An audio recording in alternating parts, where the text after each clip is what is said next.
Alors, la suite de l'exercice, ça consiste à prouver qu'en valeur absolue, ça diverge et ça mérite des indications. En fait, c'est pas du tout évident.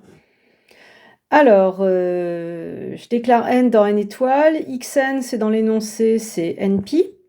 Et donc, f de xn, j'ai rajouté la déclaration de f de x dans l'énoncé qui avait été oubliée.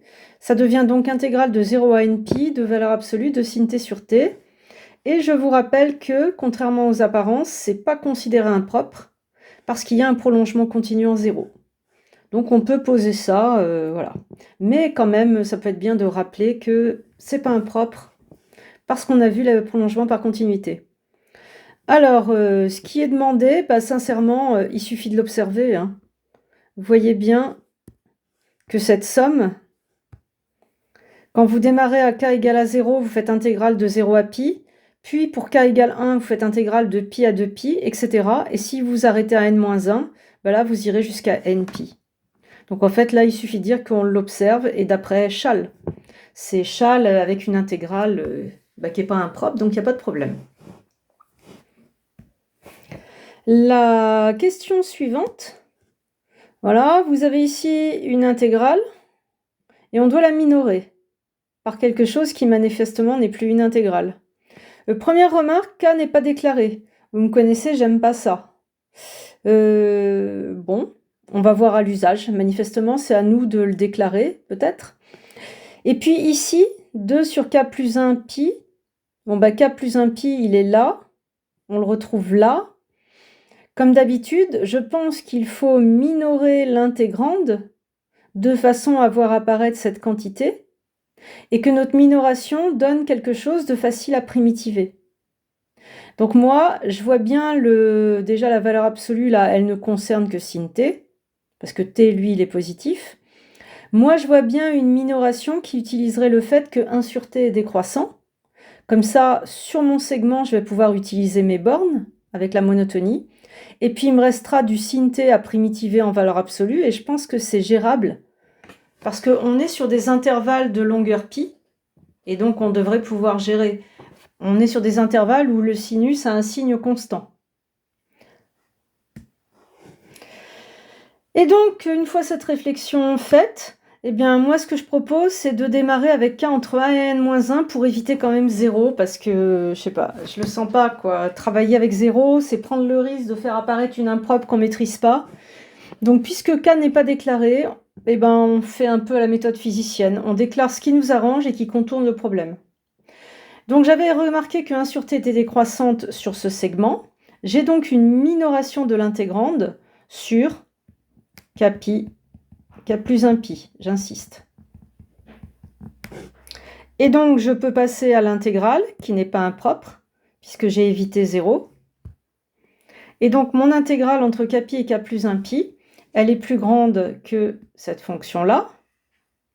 Je sors le 1 sur k plus 1 pi, là, qui est une constante par rapport à la variable d'intégration t, et je récupère ici cette intégrale, et je prétends que ça, je sais primitiver. Alors, pourquoi je sais primitiver? Eh bien, première idée, sin t est de signe constant, donc je pourrais faire une discussion avec les signes, etc. Mais là, franchement, j'ai plus simple à vous proposer. Vous savez très bien que sinus, elle est de pi périodique, et en prenant la valeur absolue, eh bien, comme elle est impaire, elle devient pi périodique, valeur absolue de sin t.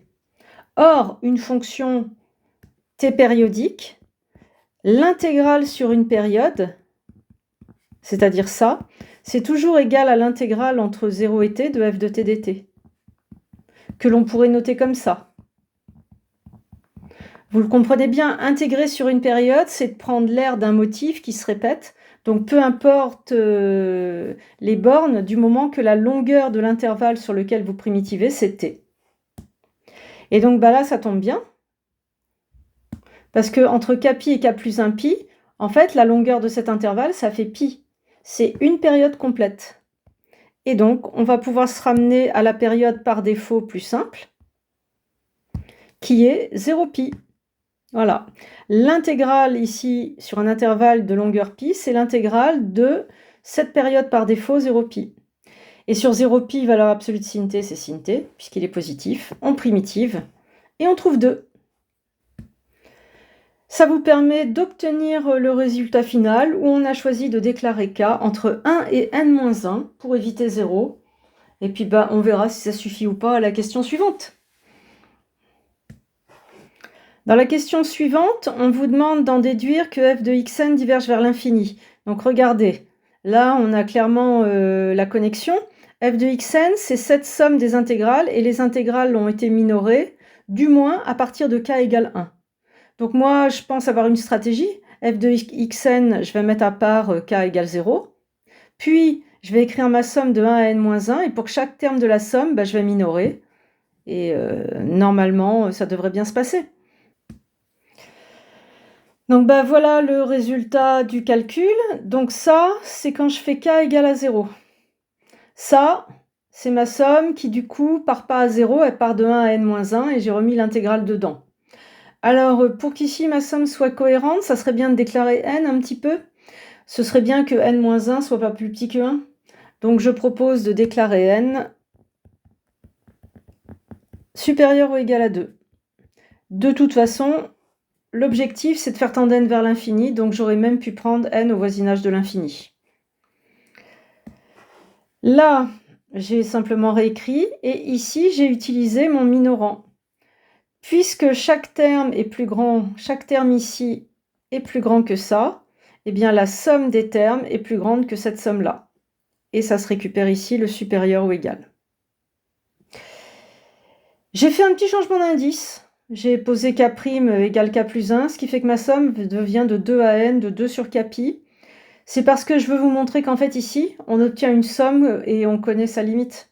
Ça, c'est la somme partielle d'une série de Riemann usuelles divergentes. Et donc c'est pour ça qu'on va pouvoir écrire que f de xn tend vers l'infini. Parce qu'en fait ça, c'est une somme de termes positifs. C'est la somme partielle d'une série divergente, donc elle tend vers l'infini. Et ça, c'est une constante. Voilà, il n'y a plus qu'à rédiger, c'est ici. Ça, c'est la somme partielle de cette série qui est divergente, Riemann usuelle, et positive. Donc la limite de la somme partielle, c'est plus l'infini.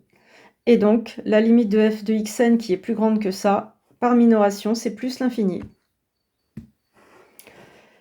Et donc ça y est, on a fini. Ça prouve que votre fonction f de x, ça ne peut pas avoir de limite finie. Sinon, pour toute suite qui tend vers l'infini, f de xn, il y aurait une limite finie aussi. Et donc voilà, notre intégrale diverge.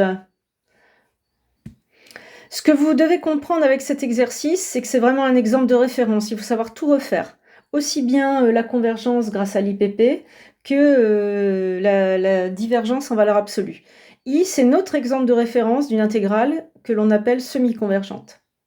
Et du point de vue de la fonction ici qu'on intègre, sin t sur t, eh ben elle, c'est l'exemple d'une fonction qui justement n'est pas intégrable. Vous voyez? Et j'ai fait l'erreur exprès.